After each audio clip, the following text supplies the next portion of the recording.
Welcome to Council Catch-Up, where we walk you through hours of Roanoke City Council meetings in just a few minutes. The approximate timestamps in the lower left-hand corner of your screen correspond to the May 19th meetings, which can be found on both the City and Roanoke Valley Television's YouTube pages. Now let's jump into the 2 p.m. session that began with 2 proclamations and a recognition. First, the week of May 18th through 24th was proclaimed National Public Works Week. Public Works includes our transportation, stormwater, engineering, solid waste, fleet, and facility teams who keep city operations running. We want to thank these teams for their hard work all year round. Mayor Cobb also proclaimed May as ALS Month. Then, President and CEO of Goodwill Industries of the Valleys, Richmond Vinton, thanked the emergency responders from Roanoke Fire-EMS and RPD who helped him in December when he suffered and survived a heart attack. City Council holds time for residents to speak. 3 people spoke during the afternoon session. The Christiansburg Institute and the Friends of Washington Park shared an update on grant applications aimed at preserving the Caretaker's Cottage at Washington Park. Next, City Council received an update on the Envision Williamson Road project, which aims to improve safety along this major corridor. This project is part of a U.S. Department of Transportation Thriving Communities program. After months of gathering community feedback and creating a vision, the steering committee voted on potential options to make the road safer for all users. They voted on a lane reconfiguration that would use the current road space to create a dedicated center turn lane and protected bike lanes in each direction. A 6-month trial period with the new road markings is set to launch this fall.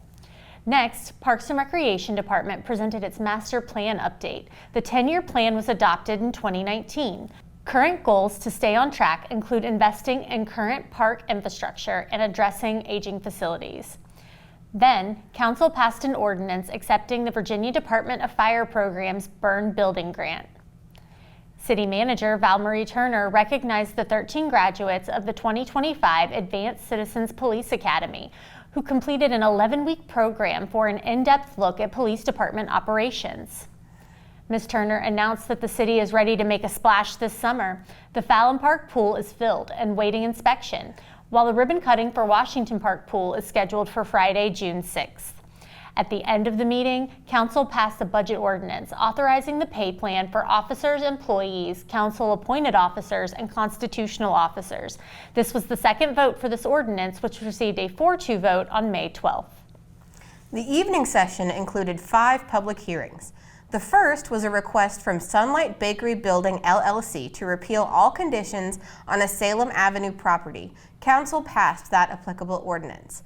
Next was a presentation on the 2025 to 2029 Housing and Urban Development Consolidated Plan and the 2025 Action Plan.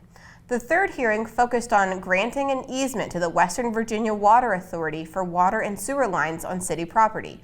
Council passed that ordinance.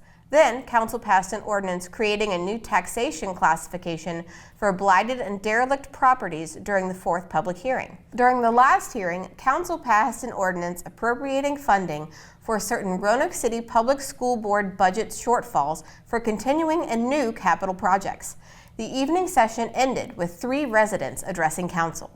Full City Council meetings can be seen on the city's Facebook page, RVTV Channel 3, and rvtv.org. Now you're all caught up with City Council. There will be a special meeting on Monday, June 2nd at 9 a.m. and a regular meeting at 2 p.m.